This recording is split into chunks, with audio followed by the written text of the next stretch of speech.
लेकर मोदी जी ने ऐसी बात कह दी कि शाहरुख खान की बोलती बंद हो गई। पठान के प्रमोशन में शाहरुख खान ने ऐसा मास्टर प्लान बनाया कि RRR मूवी डायरेक्टर राजा मौली की भी हवा टाइट हो गई, क्योंकि अब उनका बॉक्स ऑफिस रिकॉर्ड खतरे में है। और शार्क टैंक के जजेस के ऐसे काले सच जिसे सुनकर आपका भी खून खौल उठेगा। गलती उतने लकी शाहरुख खान नहीं, क्योंकि अभी हाल ही में ऐसी खबर आई थी कि शाहरुख खान अपने फिल्म के प्रमोशन के लिए कपिल शर्मा शो में भी नहीं गए, क्योंकि उस शो के प्रोड्यूसर सलमान खान है। साथ ही एक इवेंट में जॉन अब्राहम स्टेज से उठकर चले गए, क्योंकि शाहरुख से उनकी लड़ाई हो रखी है, जबकि ये सभी खबरें बकवास है। और रही बात प्रमोशन की, तो उसको लेकर पठान के मेकर्स पहले से ही क्लियर थे कि वो अपनी तरफ से पेड प्रमोशंस नहीं करेंगे, बल्कि इस बार उनका प्रमोशंस जनता और बायकॉट गैंग खुद करेगी। और जिस तरह से पठान ने एक दिन में 100 करोड़ का बिजनेस कर लिया, उसे देखकर RRR मूवी डायरेक्टर राजा मौली की भी फट चुकी है, क्योंकि RRR मूवी ने वर्ल्ड वाइड 1250 करोड़ के जितना बिजनेस किया है, जिसका रिकॉर्ड शायद ही कुछ दिन में शाहरुख तोड़ देंगे। लेकिन पठान और शाहरुख खान को लेकर मोदी जी ने ऐसा क्या बोल दिया कि हर किसी की बोलती बंद हो गई। दरअसल हाल ही में हुई राष्ट्रीय कार्यकारिणी की बैठक में जब मोदी जी अपना संबोधन दे रहे थे, तब उस दौरान मोदी जी ने अपने नेताओं को न सिर्फ मुस्लिम समाज से मेलजोल बढ़ाने को कहा, बल्कि गलत बयानबाजी न करने की भी सलाह दी। साथ ही सूत्रों के हवाले से मिली जानकारी में ये बात सामने आई है कि मोदी जी ने पार्टी नेताओं से ये भी कहा है कि हर फिल्म पर बयान या टिप्पणी करना जरूरी है क्या। इतना ही नहीं, मोदी जी ने आगामी चुनाव के मद्देनजर सभी नेताओं को ओवर कॉन्फिडेंस से भी बचने की सलाह दी और कहा कि वो ये ना सोचे कि मोदी आएंगे और जीत जाएंगे, क्योंकि इससे जरा भी काम नहीं चलने वाला।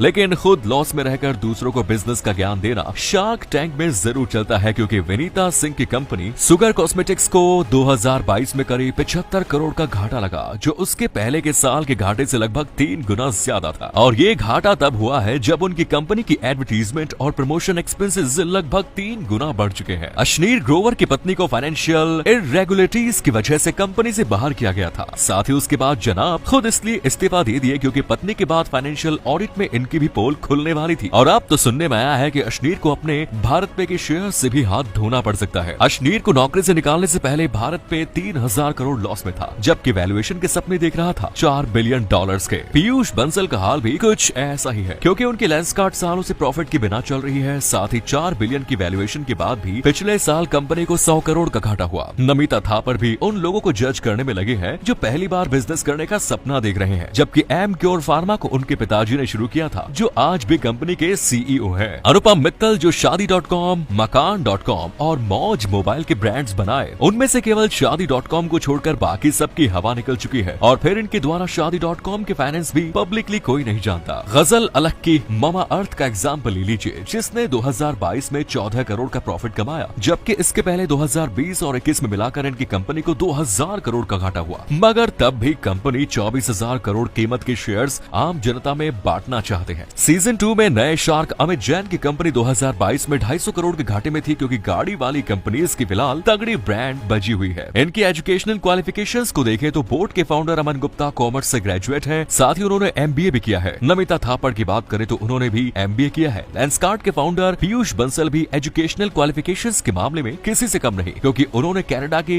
मैकगिल यूनिवर्सिटी से इलेक्ट्रिक इंजीनियरिंग की डिग्री की। शादी.com के फाउंडर अनुपम मित्तल ने अपनी ग्रेजुएशन और MBA दोनों ही अमेरिका में बॉस्टन कॉलेज से किया। सेकंड सीजन में दिखाई दे रहे शार्क अमित जैन की क्वालिफिकेशंस पर नजर डाली जाए तो वो IITian है, और कॉस्मेटिक ब्रांड शुगर की founder shark Vinita Singh IIT Madras से इलेक्ट्रिक इंजीनियरिंग कर चुकी है और IIM अहमदाबाद से MBA भी किया है। अब ये MBA की डिग्री इंडिया में रहकर पाकिस्तान से करवाना मुश्किल है, लेकिन इसी बीच पाकिस्तान ने चीन को दी ऐसी अनमोल चीज कि उसकी खुशी का ठिकाना नहीं। चीन और पाकिस्तान दोनों ही चाइना पाकिस्तान इकोनॉमिक कॉरिडोर पर काम कर रहे हैं, और इसी बीच चीन से पाकिस्तान आए कुछ चीनी मजदूरों पर 13 जुलाई 2022 के दिन खैबर पख्तूनख्वा इलाके में एक आतंकी हमला हो गया, जिसमें चीन के 13 मजदूरों की जान चली गई। घटना के बाद चीन ने पाकिस्तान से अपने मजदूरों की सुरक्षा के पुख्ता इंतजाम करने को कहा, जिसको देखते हुए पाकिस्तान सरकार ने अब जाकर सभी चीनी मजदूरों को बुलेट प्रूफ कार देने का फैसला किया है, जिसका मतलब है कि अब चीनी मजदूर पाकिस्तान में कहीं भी घूमने फिरने के लिए बुलेट प्रूफ कार्स का यूज करेंगे। लेकिन इसके बावजूद पाकिस्तान के करीब नेपाल में हर साल इतने ज्यादा प्लेन्स दुर्घटना क्यों होते हैं? 15 जनवरी को नेपाल की पोखरा में एक डोमेस्टिक फ्लाइट क्रैश कर गई, जिसमें लगभग 72 पैसेंजर्स ने अपनी जान गंवा दी। हालांकि ये इकलौता मामला नहीं था, बल्कि नेपाल में इस तरह के हादसे अक्सर होते रहते हैं क्योंकि नेपाल एक पहाड़ी इलाका है जिससे पायलट्स को काफी प्रॉब्लम्स होती है। साथ ही नेपाल के जो फ्लाइट रेगुलेशंस हैं और टेक्नोलॉजीज हैं वो भी काफी ज्यादा पुरानी है। यहाँ तक कि कई एयरक्राफ्ट्स में तो मॉडर्न वेदर रडार और जीपीएस तक नहीं। नेपाल का मौसम भी काफी ज्यादा अनप्रिडिक्टेबल है और यहाँ ऊंचाई पर हवा बहुत ही ज्यादा पतली हो जाती है जिससे पायलट्स को प्लेन उड़ाने में मुश्किल होती है और इन्हीं वजहों के चलते कई बार प्लेन में हादसे हो जाते हैं। लेकिन मोटापे से पतला होकर फिर से मोटो हो जाना कोई हादसा नहीं होता और ऐसा ही कुछ अंबानी के बेटे के साथ हुआ। दरअसल कुछ साल पहले ही अंबानी के बेटे अनंत ने लगभग 108 किलोग्राम वजन कम किया, लेकिन हाल ही में जब उनकी सगाई की तस्वीरें सामने आई तब उसमें वो काफी ज्यादा मोटे लगे, जिसके बाद से ही हर कोई ये जानना चाहता है कि आखिर अनंत का वजन दोबारा कैसे बढ़ गया। कुछ साल पहले जब अनंत ने अपना वजन कम किया तब उस दौरान वो न सिर्फ रोजाना 5-6 घंटे वर्कआउट करते थे बल्कि स्टेबल डाइट भी लेते थे जिससे उनका वजन कम हो गया। हालांकि साइंस के अकॉर्डिंग वजन को कम करने के बाद उसको मेंटेन करना भी बेहद जरूरी होता है और अगर कोई व्यक्ति ऐसा नहीं करता तो उसका वजन वापस से बढ़ जाता है। माना जाता है कि अनंत वजन कम करने के बाद एक बार फिर से अपनी पुरानी लाइफस्टाइल फॉलो करने लगे और इसी से उनका वजन तेजी से बढ़ा। स्क्रीन पर दिख रही इस तस्वीर में आपको कई सारे ऊंट दिखाई दे रहे होंगे, लेकिन जिन्हें आप ऊंट समझने की भूल कर रहे हैं वो असल में ऊंट नहीं बल्कि ऊंटों की परछाई है। अब आप सोच रहे होंगे कि जब ये ऊंटों की परछाई है तो आखिर असली ऊंट कहाँ है? वेल, इसमें जो नीचे लाइनें दिख रही है वो ही असली ऊंट है। जिस झील को आप अभी देख रहे हैं उसे डेड सी के नाम से जाना जाता है। इजराइल और जॉर्डन के बीच मौजूद इस डेड सी में कोई भी मछली जिंदा नहीं रहती क्योंकि इसका पानी समंदर से लगभग 10 गुना ज्यादा खारा है। दरअसल यहाँ जो पानी जमा होता है वो काफी जल्दी इवापोरेट हो जाता है जिससे यहाँ बहुत ज्यादा नमक बनता है और नमक होने के चलते ही ये पानी इतना ज्यादा डेंस है कि इसमें कोई